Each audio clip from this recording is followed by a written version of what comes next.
እረኛነን ባዮች፣ አጋጅ መሳዮች፣ ተንከባካቢ መሳዮች፣ ረዳት መሳዮች፣ እረኛ መሳዮች፣ ፓስተር መሳዮች፣ አገልጋይ መሳዮች፣ መሪ መሳዮች፣ የበጎችን ደም የሚመጡ የበጎችን ልጆች አሳድገው የሚበሉ በበጎች ስጋ የሚጠግቡ የወፈሩ የደለቡ ያነጠነጡ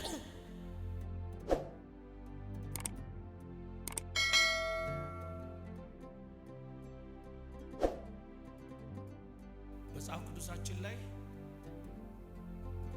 እረኛው የተዋቸው በጎች እና እግዚአብሔር ያያቸው በጎች ብዬ ነው የምናገረው። የእግዚአብሔር ቃል እንደዚህ ይላል።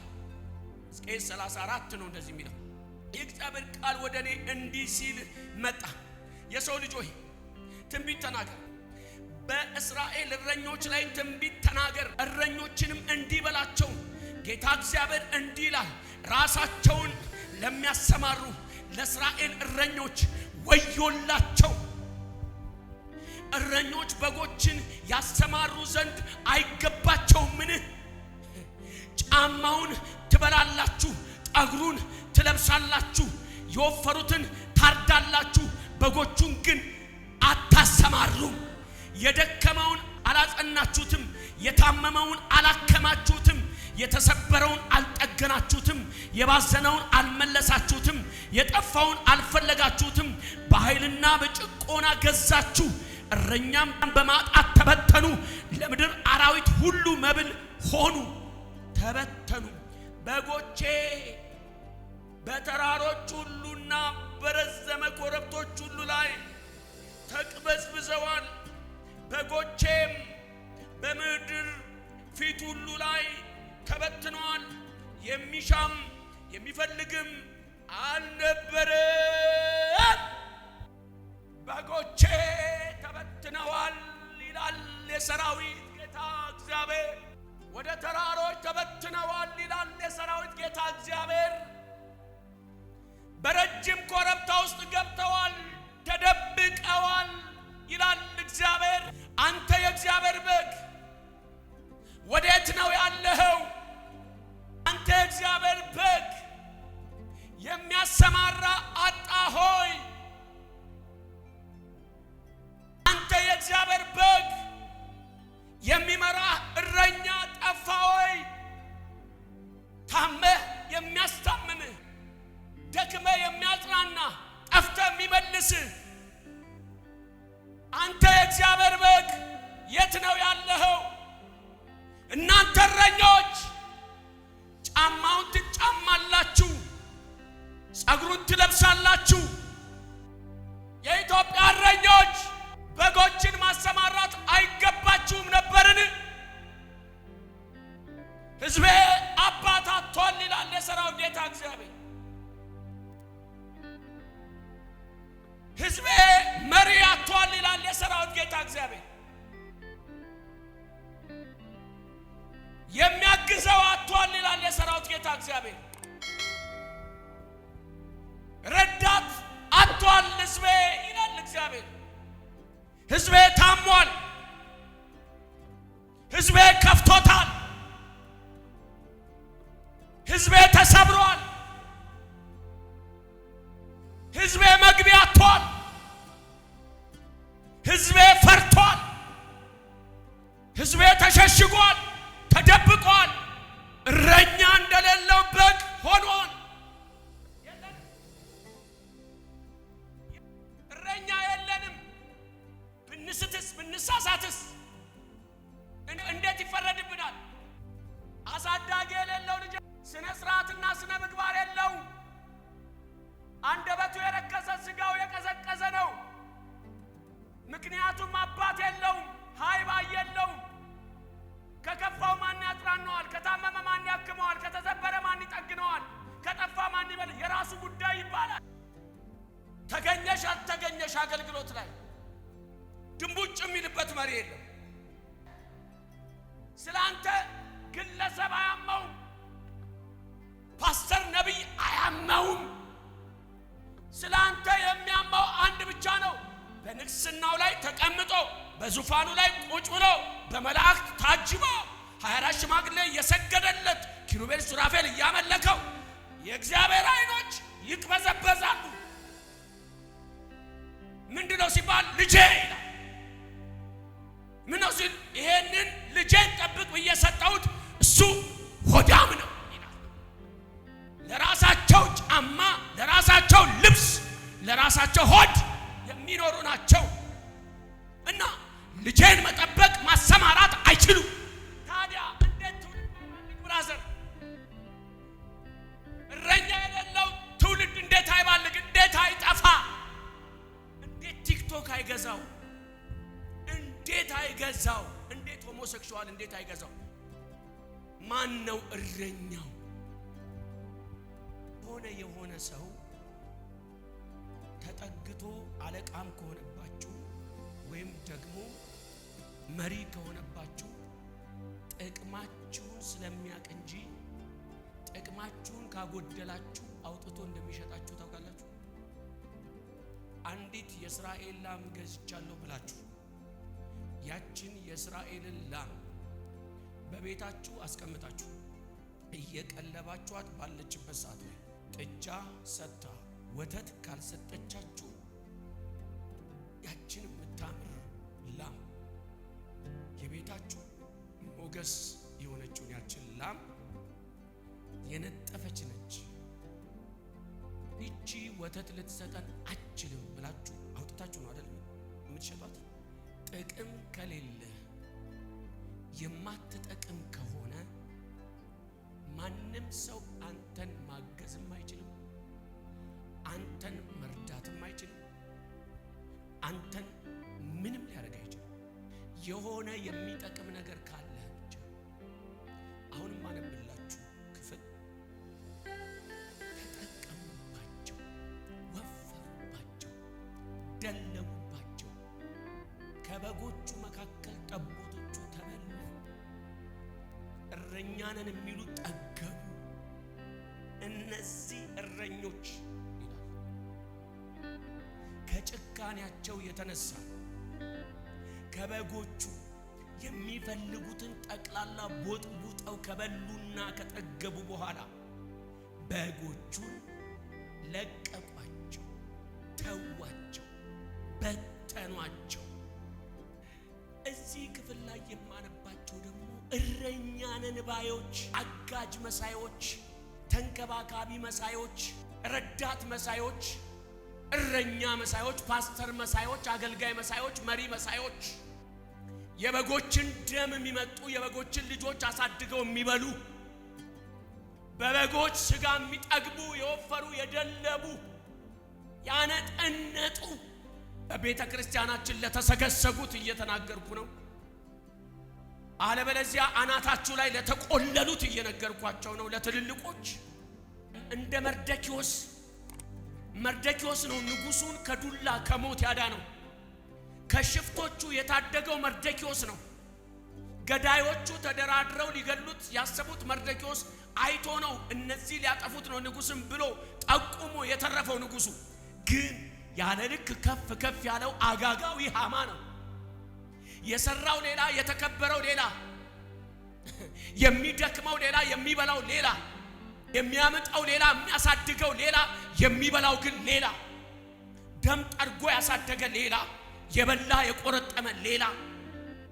ቀልብ ያረጋል ዋጋ የከፈልክበት ሀግዝ ለግሱ ጋር አራባ ሄሳድ ሴላስ የማያውቁ አንተ እዚህ አስተምራቸው ጨርሰ ቀጥቅጠ ቅድስናን አሳይታቸው፣ እግዚአብሔርን አሳይታቸው፣ ወንጌልን አሳይታቸው በቃ ጽድት ብለው እድግ ሲሉ ጭልፍ የሚያደርጉ ቤተክርስቲያን የተራቆተችባቸው የአሁኗ ዘመን ቤተክርስቲያን ባዶዋን የቀረችበት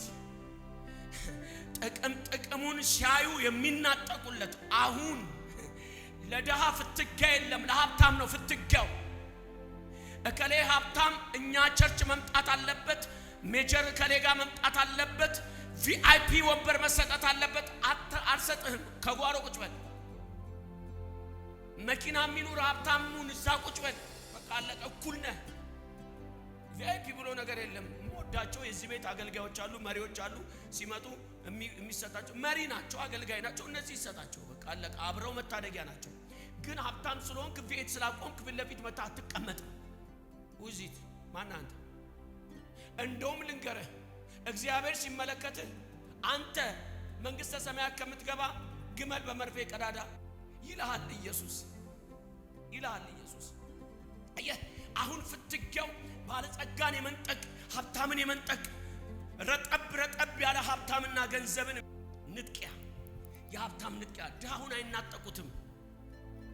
የሆነ ነገር ያለበትን ነው የሚነጥቁት። ካለብህ ሊቦጠቡጡ አጠገብ ቆመው እረኛህ ነኝ፣ ፓስተር ነኝ፣ ወንጌላዊ ነኝ፣ እኔ ነብይህ ነኝ፣ እኔ ፕሮፌት ነኝ፣ እኔ ሜጀር ሌክቸር ነኝ ይልሃል። ሊቦጠቡጥህ ከፈለገ እኔ አይደለም ማወራ። እረኞቹ ሆዳሞች ናቸው። በጣም ጠግበው ይበላሉ። ከበጎቹ በጎቹስ ምስኪኖች ናቸው። ደም አፍስሰው የወለዱትን አሳድገው መልሰው ለእረኞች ይሰጣሉ። እረኞች ቆርጥመው ይበላሉ። ከዛ እግዚአብሔር እንደዚህ ነው የሚለው፣ በበጎችና በእረኞች መካከል የእግዚአብሔር ዓይን ዝቅ አለ። ዝቅ። አገሬ ኢትዮጵያ ላይ ያላችሁ እረኞች፣ አገሬ ኢትዮጵያ ላይ ያላችሁ በጎች፣ ሰማይ ዛሬ ይከፈታል። እግዚአብሔር ዓይኖቹን ወደ ታች ያደርጋል። ዝቅ አለ። የእግዚአብሔር ዓይኖች ዝቅ አለና እረኞቹን በእረኝነታቸው ተመለከታቸው፣ በጎቹን በበግነታቸው ተመለከታቸው። እረኞቹ ያሉበትን ተመለከተ፣ በጎቹ ያሉበትን ተመለከተ። እግዚአብሔር ያያል ብራዘር፣ ያያል። የማያይ የሚመስል እግዚአብሔር ያያል። አንተን እንጦሮንጦስ ከቶ፣ አንተን ገደል ውስጥ ከቶ፣ አንተን ዋሻ ውስጥ ከቶ፣ አንተን ድንጋይ ውስጥ ከቶ እሱ ባማረ ቦታ የተቀመጠ ኔቨር አሁን አይቀመጥም። ዛሬ ወደ ታች ያደረጋችሁ ጠቅላላ ተረኛ ነው። እሱ ወደ ታች፣ አንተ ወደ ቦታ ትመጣለህ። ለማንኛውም ሰው ያልፈለጋችሁ ማንም ያላያችሁ አባቴ ዛሬ የገባችሁበት ጥሻ ውስጥ ገብቶ ያወጣቸዋል። የነፍሳት ጉዳይ እኮ አይቆረቆራቸውም። የዲኖሚኔሽን ጉዳይ ነው የሚያማቸው። ዲኖሚኔሽን ከተነካ ይነቀንቃቸዋል። ነፍስ ከጠፋ ግን አይነቀንቃቸውም። በቅርቡ አንድ ነገር አየሁ። ዘማሪው እንትናን ዘፈን ሰማው፣ ተሸነፍኩኝና ጌታዊ ቀለል አድርግልኝ እሳቱን ብሎ አለ። የሆነ መዝሙር የዘመረ ልጅ ነው። ያጠለጥሉታል። አንተ ይሄን ሰውዬ ሮጦ መፈለግ እኮ ነው የእረኛው ባህሪ። ፈላጊ ያለው አሁን በጎቼ ጠፉ ይላል እግዚአብሔር። እና መልእክት ምንድነው ካልከኝ፣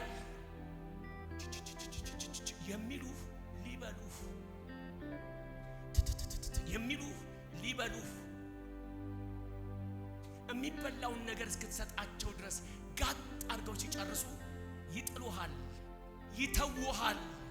የሚያግዱ እስክትጠቅማቸው ድረስ ነው። ሙጥጥ አድርገ ወተት ካጣ ጉልበት ከደከመ ጥለው ነው የሚሄዱት እረኞች። ውጭ ሀገር ሄዶ 6 ወር 1 ዓመት ቆይቼ የመጣው የሚለኝ አገልጋይ ያስደነግጠኛል። 6 ወር ሙሉ በጎችን ለማሰተህ ለአውሬ ለተኩላ ከተመቸ ጥላቸው ትሄዳለህ አይደል? ወንበሩ ይደብራል፣ እዚህ አቧራው ይደብራል፣ ምንጣፉ ይደብራል። የውጭ ሀገሩ ምንጣፍ አየዋ። በጎቹን ብትን አድርጋቸው ትሄዳለህ አይደል? አሁን የመጠያየቂያ ጊዜ ደርሷል። መልስ የምትሰጡበት ጊዜ፣ እረኛ መልስ የሚሰጥበት ጊዜ፣ በጎች የሚጎበኙበት ጊዜ ደርሷል። በጎች፣ ሰው ያጣችሁ በጎች፣ የተጣላችሁ በጎች፣ የተደበቃችሁ በጎች፣ ለተዋችሁ ፍርድ፣ ለተደበቃችሁ ደግሞ መንገድ ተዘጋጅቷል። እግዚአብሔር አሁን ተነስቷል። ምንድነው የመጨረሻ መልእክት ካላችሁ፣ የእግዚአብሔር ዓይኖች ከሰማይ ወደ ምድር ዝቅ ብለው የጠገቡትን ሊቀጣ፣ በበጎች የደለቡትን ሊቀጣ። ወዮላችሁ እናንተ እረኞች፣ ወዮላችሁ!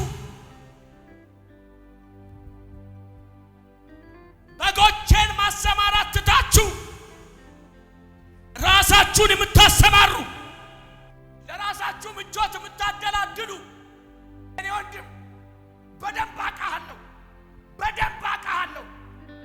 ቅማል ተሸክመ አውቃለሁ። ሰካራም ሆነ አውቃለሁ። ዱርዬ ሆነ አውቃለሁ። ያንተ ሶፋ ለኔ ህይወት አይሰጠኝም። አንተ የምትነዳው መኪና የምታሳየኝ ህይወት አይሰጠኝም። ለበጎች የማይጠነቀቅ መሪ፣ ለበጎች የማይጠነቀቅ አገልጋይ። ዳጎ በግ አለ ብራዘር፣ አልጋው የሚወዛወዝበት በግ አለ። መኝታ ያጣ መሬት ላይ የወደቀ ግን እዚህ ውስጥ መጥቶ እጁን የሚያነሳ 1000 ብር ሰጣለሁ ብሎ የሚያነሳ እሱ በሰጠህ ብር አንተ ቤትህን ታሳየዋለህ፣ ቪላህን ታሳየዋለህ። አንድ ጊዜ ኢየሱስ እንደዚህ አለ፣ እረኛ እንደሌላቸው በጎች አይቶ አዘነላቸው።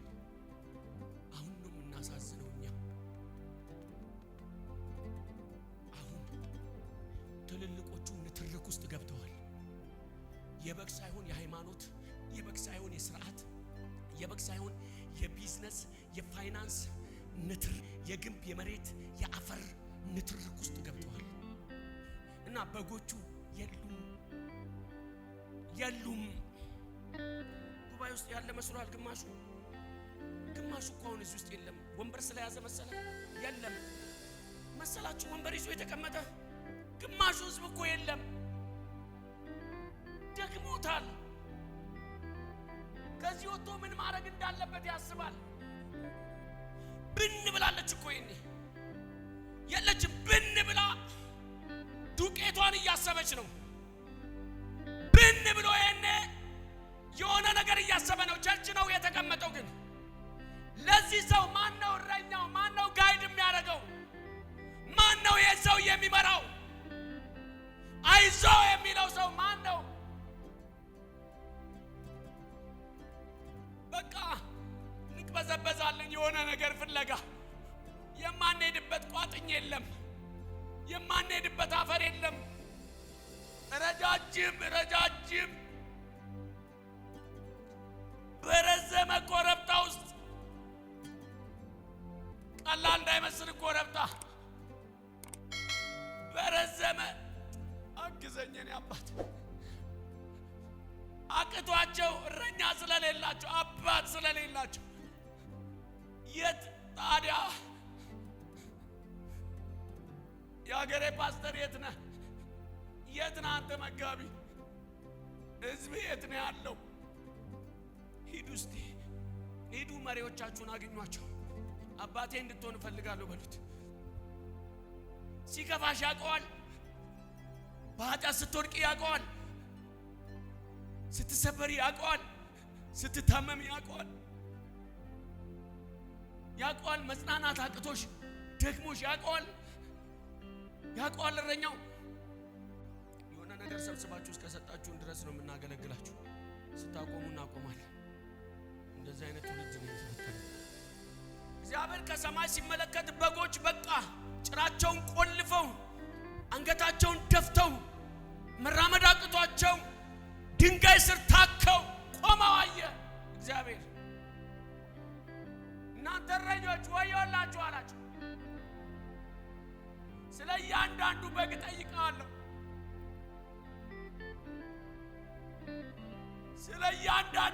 ጠይቃለሁ። እዚሁ ስለጠፋው በግ ራሱ ምን የምታውቀው ነገር አለ? በጎችን ታውቃቸዋለህ፣ ግን የት እንዳሉ ታውቃለህ። ግን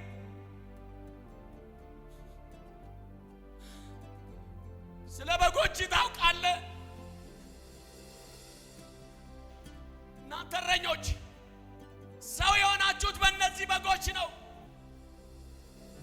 ያማረባችሁ በበጎቹ ነው። የበጎቹን ጫማ ተጫምታችሁ የበጎቹን ጸጉር ለብሳችሁ ያማረባችሁ በበጎቹ ነው። በጎች ባይኖሩ ሸሚዝ መቀየር አትችልም። በጎቹ ባይኖሩ ጫማን ማጥለቅ አትችልም። መልሰ በበጎች ላይ ተረከዝን አነሳ። ወዮላችሁ እናንተ እረኞች! ራሳችሁን ነው የምታሰማሩት። ለራሳችሁ ነው ጥቅም የምትንቀሳቀሱት። የምትበሉት የምትጠጡት ራሳችሁ ብቻ ናችሁ። ጫማውን ትጫማላችሁ፣ ጸጉሩን ትለብሳላችሁ። እናንተ ግን የተጠራችሁት በጎች ለማሰማራት፣ በጎቼን ለመጠበቅ፣ በጎቼን ለመመገብ ነበር። ዞራችሁ ግን በጎቼን በላችኋቸው ይላል የሰራዊት ጌታ እግዚአብሔር። በጎቼን ቆርጥማችሁ በላችሁ ይላችኋል እረኞች። ከበጎቼ በልታችሁ ጠገባችሁ ይላል። ወዮላችሁ ይላል እግዚአብሔር። ወዮላችሁ! እመጣላችኋል። በጎቼን ያደረጋችሁትን ዋጋ አስከፍላችኋለሁ። ከዛ እንዲህ ይላል፣ እንደዚህ ይላል፣ በጎቼ በተራሮች ሁሉ በረዘመ ኮረብቶች ላይ ተቅበዝብዘዋል። በጎቼ ተቅበዝብዘዋል። እና እረኛ ከሌለው ታዲያ ምን ይሁን? እግዚአብሔር ቼ ብሎ ነው የሚጨርሰው። እሺ ቹ አይልም፣ በጎቻችሁ አይልም። ተናጋሪው እኮ እግዚአብሔር ነው፣ ትልቁ እግዚአብሔር። እንዲህ ነው የሚለው ቼ በጎች።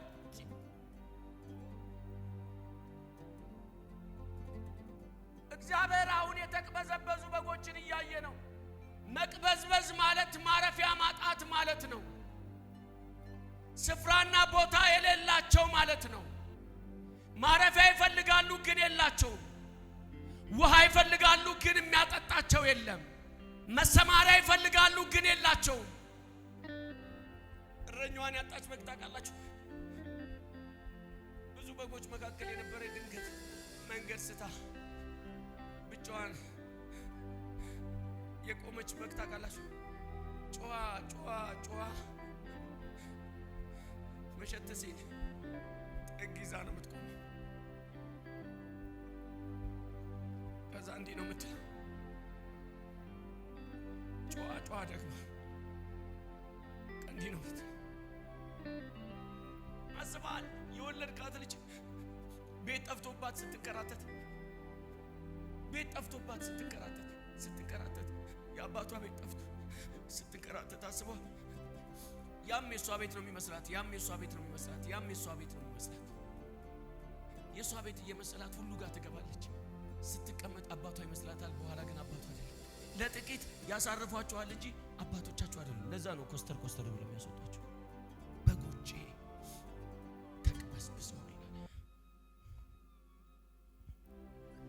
በጎቼ በምድር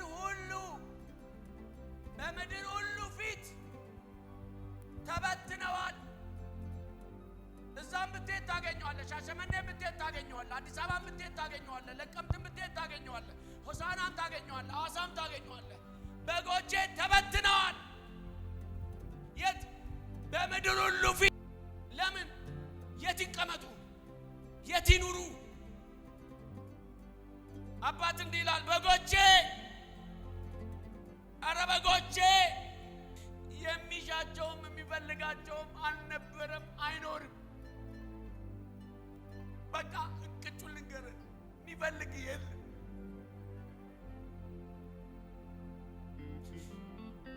ካልጠቀምክ አትፈለግም። አጭርና ግልጽ ነው።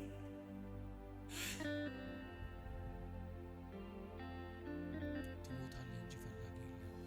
የማትጠቀም ከሆነ አትፈለግም። አለቀ። እግዚአብሔር በቁጭት ነው በጎቼ ጠፍቷል። ስጋው እንጂ የተቀመጠው መንፈሱ ከኮበለለ ቆይቷል። ኃይል የለው፣ ፈዋሽ አዳሽ የለው፣ አጽናኝ የለው። አብዛኛው ጴንጤ ተስፋ የቆረጠ ነው። ውሸቱን ነው የሚዘምረው። የከፋን ነገር የከረፋን የታመምን አሉ። እኔ አላልኩም። ኢየሱስ አሳዘኑት። እንደተበተኑ በጎች እረኛ እንደሌላቸው ተቀምጠው አየና አሳዘኑት። ምን ያርግ? በቻለው አቅም ለማብላት አሰበ። ለማብላትም ሲያስብ ምግብ የለም። 2 ዓሳና 5 እንጀራ አንድ ሕፃን ልጅ ላይ ተገኝቶ ነው ያበላቸው። በቃ ከአንድ ጉርሻ አያልፉ አይታል። 2 ዓሳና 5 እንጀራ ትንሽ ከበሉ በኋላ ጠገቡ። ወዲያው ትንሽ በልተው የሚጠግቡ ናቸው። በትንሽ አሜንታ በትንሽ ትንቢት እፎይ የሚሉ ሲወጡ የሚርባቸው እግዚአብሔር አይኖች አሁን ወደ ተራሮች ውስጥ ገብቷል። ወደ ፈፋ ውስጥ ገብቷል። ወደ ኮረብታ ውስጥ ገብቷል። እረኞቹን በሚያይበት አይን አይቷል። አሁን ግን ወደ በጎቹ አሁን የእግዚአብሔር አይን አንቺን እንደዚህ እያለ እየፈለገን አንቺ የተንከራተትሽ የተቅበዘበሽ ማረፊያ ያጣ አሁን የእግዚአብሔር አይን መጥቷል። ይሄን ልመጥቻ እግዚአብሔር በቃ ሊመለከት ነው። በቃ ቀን ሊወጣል ነው። ከዚህ ምዕራፍ 34 በኋላ በጎች ቀን ሊወጣላችሁ ነው።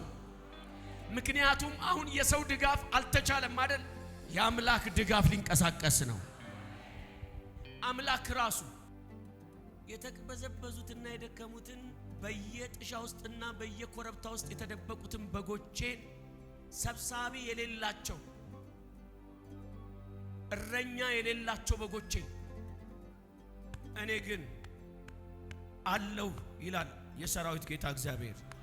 ማንም አይኑር አጠገብህ። የታመምክ በግ፣ የተሰበርክ በግ፣ የተቅበዘበዝክ ማረፊያ ያጣ የሰራዊቱ ጌታ እግዚአብሔር እንደዚህ ይላል አለው ይላል። በረኞቻችሁ እንዳትሰናከሉ፣ በመሪዎቻችሁ እንዳትሰናከሉ፣ በአገልጋዮቻችሁ እንዳትሰናከሉ ይላል።